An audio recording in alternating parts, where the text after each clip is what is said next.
Welcome back to another video on my YouTube channel. Today I'll be going over some techniques that help me out quite a bit before going through the process of painting my Arkham Knight helmet.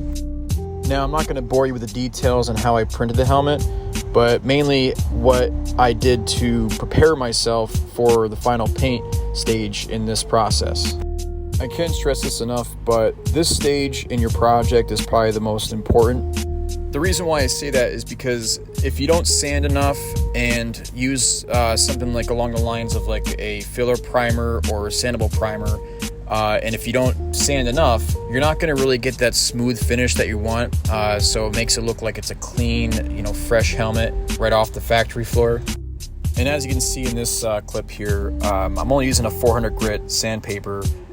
This is followed by about a 220 grit, and I slowly move my way up to the higher grits. And just by using a 400 grit, you can already tell that it's getting a little bit of a shine on it, and believe it or not, this is actually pretty smooth.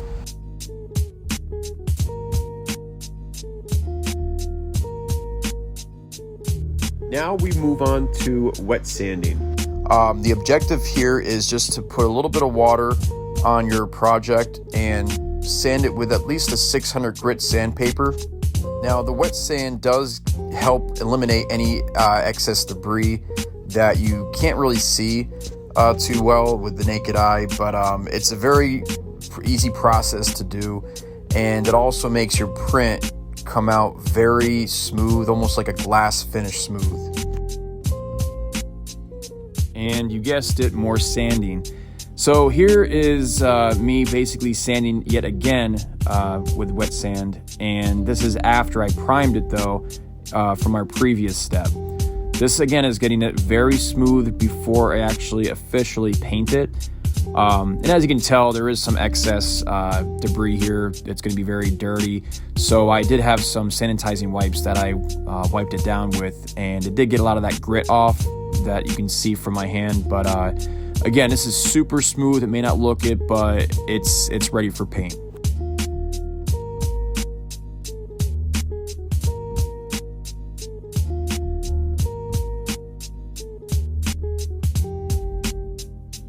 This is a very tedious step. It's just masking off the helmet.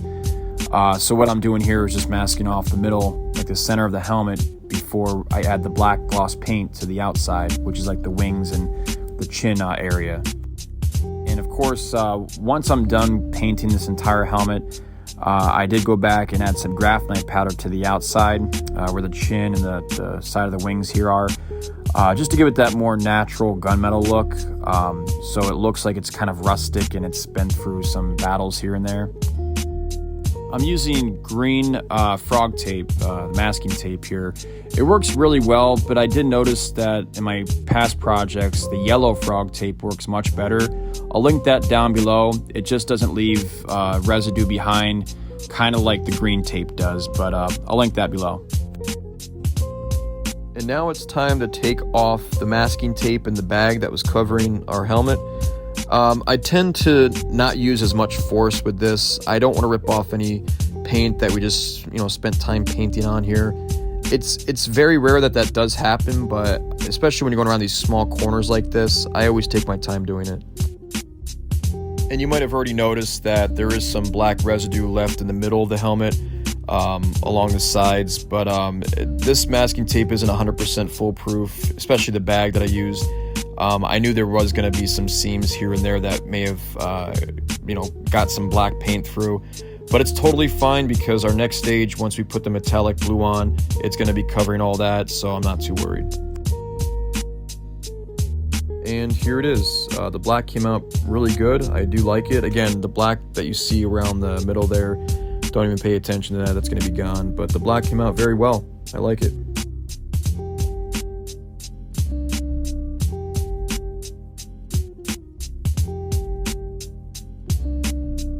Alright, so now it's time to put the masking tape on the opposite side, which is the outside now, because we are preparing to put our blue metallic on the middle of the helmet.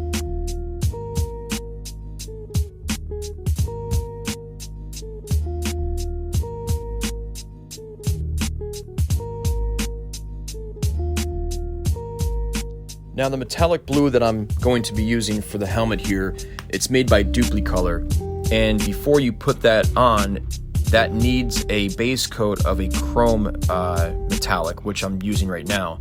So before you even go and add the blue, make sure you do the chrome first, because that's going to get that really nice shine out of it. And here is our metallic blue. So on the left side is our first coat, and on the right side is our third coat. And here it is. This is after 3 coats of the metallic blue. This came out amazing. This video truthfully does this no justice. Again, this is a Duplicolor metallic blue. I could only find this at my local AutoZone. I did search everywhere else, my local Walmart, Target, and whatnot, and I couldn't find it. But when I went to my local AutoZone, it was there. There was about 2 cans, which I picked up both cans. And the only thing about this paint, though, is if you are going to use this, it is very finicky when you spray it.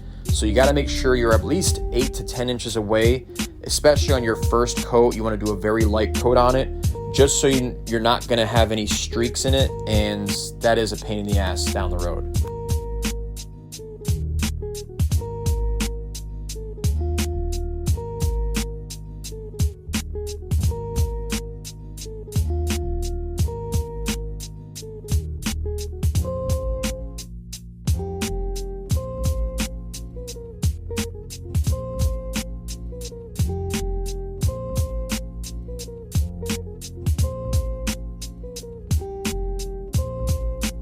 Right here, I'm just going to take off the masking tape that is going to expose the black gloss that we painted on earlier.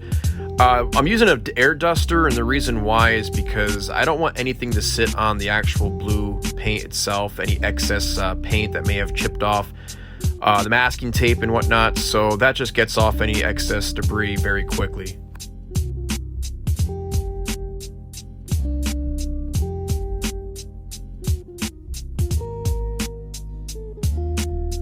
Once everything was complete here, I did end up adding a Rust-Oleum 2-time clear coat, which really brought out a nice shine to it.